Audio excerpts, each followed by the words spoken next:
Société, droit et liberté avec Frédéric Bérard à C'est jamais pareil. Bonjour Frédéric Bérard.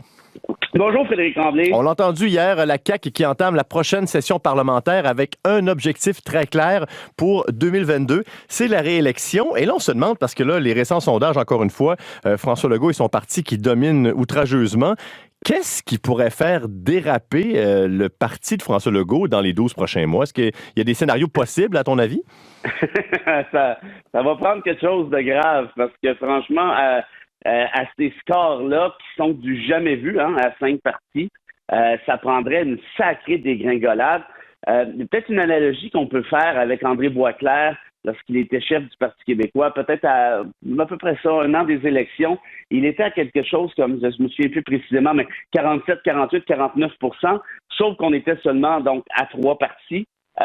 Et ce qui est arrivé avec Boisclair, on le sait, les allégations d'usage de cocaïne, l'orientation sexuelle, des trucs du genre. J'ai l'impression que même si ce genre de trucs-là, premièrement, on a évolué dans un premier temps sur l'orientation sexuelle, j'ai l'impression que même si ce genre de trucs-là sortait sur François Legault, disons la cocaïne, il n'y a à peu près rien qui pourrait l'affecter sérieusement. Ce serait surprenant, là, mais il n'y a rien qui pourrait l'affecter très sérieusement tellement il est bien en selle, tellement il est allé s'asseoir sur une chaise que les Québécois souhaitaient, j'imagine, je considère depuis longtemps. Donc, une espèce de nationalisme identitaire, sans parler de souveraineté. Et François Legault, qu'on le réalise bien, ce n'est pas un idéologue. On pensait ça pendant qu'il était dans l'opposition, quand il disait on va couper 20 000 sièges dans la fonction publique et ainsi de suite. Là, on voit aujourd'hui qu'il cherche à embaucher dans la fonction publique.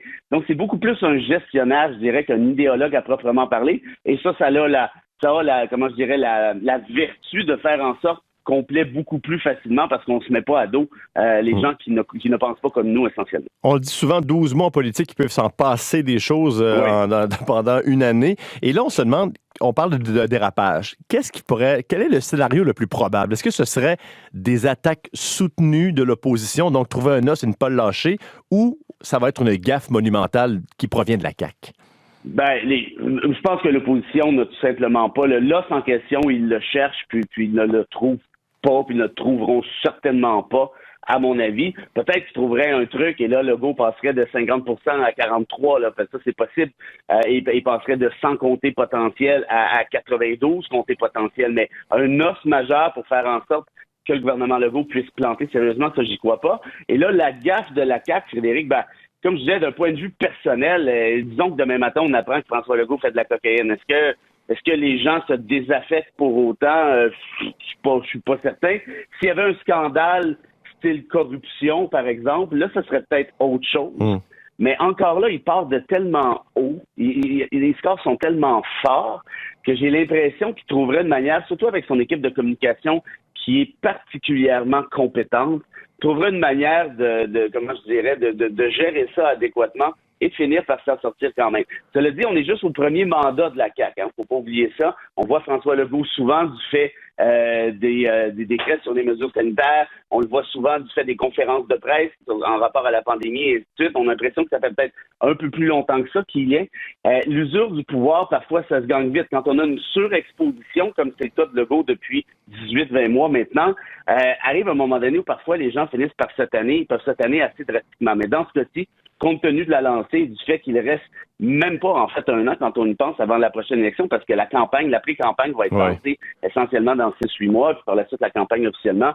Donc, je vois mal comment... Je ne vois pas, en fait, qu'est-ce qui pourrait arriver, bien franchement. Parce qu'on le rappelle, ce sera le 3 octobre 2022, les élections provinciales. Est-ce qu'on réussit finalement? On se rappelle qu'on a implanté les élections à date fixe pour corriger la situation. Est-ce qu'on atteint l'objectif finalement où, là, tu l'as mentionné, on va rapidement retomber en campagne électorale, on va le sentir dans les annonces, même dans la présence des ministres sur le terrain. Est-ce que finalement ça fonctionne, des élections à date fixe? Ça fonctionne, oui et non. Dans notre système parlementaire à la Westminster, qui nous est hérité du Royaume-Uni, quand le gouvernement est minoritaire, par définition, la loi ne peut pas s'appliquer. On sait d'ailleurs, il y en a un actuellement à Ottawa. Il y en avait un tout juste avant à Ottawa aussi, puis on a vu ce que ça a donné avec cette loi-là. Donc, moi, je ne déteste pas l'idée mais évidemment, c'est certain qu'un gouvernement peut s'ajuster. Là, le discours d'hier, je pense que personne n'est dupe, c'est un discours très électoraliste. Il y a beaucoup d'idées qui sont lancées, mais il n'y a aucune mesure. Quand on dit, par exemple, on va décentraliser le réseau de la santé, c'est cute, là, mais je veux dire, c'est quand même pas le premier gouvernement qui a pensé à ça. Comment vous allez faire ça maintenant? Ça, c'est une autre histoire. Est-ce qu'ils ont même le temps de commencer ça avant la prochaine élection? Moi, j'y crois pas du tout. Et pour revenir sur la question de fond, c'est certain que l'idée de cette loi-là empêche ou réduit la discrétion d'un premier ministre qui peut étirer ça, selon la Convention constitutionnelle, jusqu'à 5 ans au Canada. Donc ici, vous voyez, le premier ministre perd nécessairement une année, mais de toute évidence, il ajuste son discours, ça va de soi, il ajuste ses stratégies en conséquence. Donc, est-ce qu'on revient un petit peu à la même chose? Oui et non. Si on enlève la part de discrétion et un an, oui, mais autrement, non. Frédéric Bérard, on a gardé le dessert pour la fin. Cette semaine, on apprenait l'arrêt des procédures contre l'ancien maire de Terrebonne. C'est une histoire, un dossier qui relève d'une enquête de l'UPAC. Et là, on se dit, on a une impression de, comme diraient les Anglais, de déjà vu. L'UPAC, si c'est votre question, Frédéric, je vais y répondre très clairement. À mon sens, et on me paie pour dire ce que je pense, alors je vais dire ce que je pense, c'est une vraie blague depuis le début. Ça a été un spectacle télévisé avec la commission Charbonneau qui s'est transposé en espèce d'after party par la suite, qui a viré en after party au sens propre du terme, dans l'optique où il ne s'est absolument rien passé, sinon des mascarades et des parties policiers, d'arrestations, de perquisitions, avec des médias qui, comme par magie, sont présents. Rappelez-vous la perquisition chez Gérald Tremblay à son chalet. Et là, tous les médias étaient là, puis c'était la grosse affaire. Qu'est-ce qui est arrivé avec ça? Absolument rien. Rappelez-vous toutes les fois où l'UPAC a coulé de l'information directement au Journal de Montréal sur Jean Charest. On peut évidemment ne pas aimer Jean Charest, mais telle n'est pas la question. On montrait des photos de son chalet. Regardez les rénovations du chalet de Charest. La réalité, c'est que ce n'était même pas lui qui avait payé pour les rénovations. Donc, ça pour dire que ce n'est pas du travail sérieux, c'est un spectacle, c'est un travail d'artifice pour attiser cette espèce de haine citoyenne, en quelque sorte. Et par la suite, on est incapable de mener ça à bout parce qu'il n'y a pas de condamnation. Donc, les citoyens sont encore plus fâchés parce qu'ils ont vu pendant un certain temps toute cette espèce de mascarade. Mais attendez, à la base, l'UPAC, c'est parti d'une bonne idée. Qu'est-ce qui s'est passé? Où ça a dérapé? À toutes les fois, Frédéric, qu'on mélange processus judiciaire et policier et processus médiatique, ça vire mal, tout le temps, systématiquement. L'UPAC, Lafrenière, était tellement pressé d'impressionner les médias qu'il y a un paquet d'enquêtes là-dedans qui se sont bâclées, où on y allait aussi avec des coups d'éclat. Rappelez-vous quand Nathalie Normando a été arrêtée le jour du budget. Lafrenière il attendait de savoir si son mandat allait être renouvelé par les libéraux. Or, la journée même du budget, éclipse médiatique, arrestation d'une ex-vice-première ministre. Avez-vous une idée, c'est quoi? Or, la réalité, elle est où, Nathalie Normando? Aujourd'hui, elle est à la radio, puis tout va bien, puis il y a un arrêt des procédures, puis on n'en parle plus. Pourquoi? Parce qu'il n'y avait pas de preuves suffisantes. Et Lafrenière, évidemment, a été renouvelée dans son mandat, parce qu'on ne pouvait pas ne pas renouveler le mandat de quelqu'un qui vient d'arrêter une vice-première ministre. Évidemment, ça aurait eu l'air dans une espèce de conflit d'intérêt ou autre, ou une espèce de vengeance. Donc, tout ça pour dire que ça a été une mascarade du début jusqu'à la fin. Pourquoi? Parce qu'on a fricoté, avec l'aspect tribunal de l'opinion populaire, avec l'aspect médiatique de l'affaire, alors qu'il y a des policiers qui font leur travail, qui font à l'abri des projecteurs, qui font un job tout à fait correct et décent, qui se retrouvent devant les tribunaux et les tribunaux disent ben oui, effectivement, il y a de la preuve. Mais ça, pour ça prend un certain temps.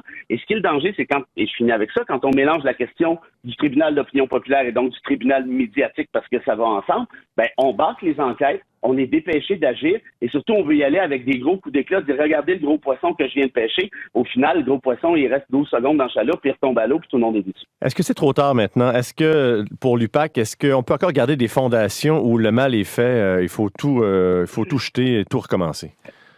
Ben, moi, j'essaie de voir le bilan, là, et tout ce qu'ils ont fait a viré à la catastrophe. Regardez, l'arrestation de Guy Ouellet, ça, c'est un autre exemple.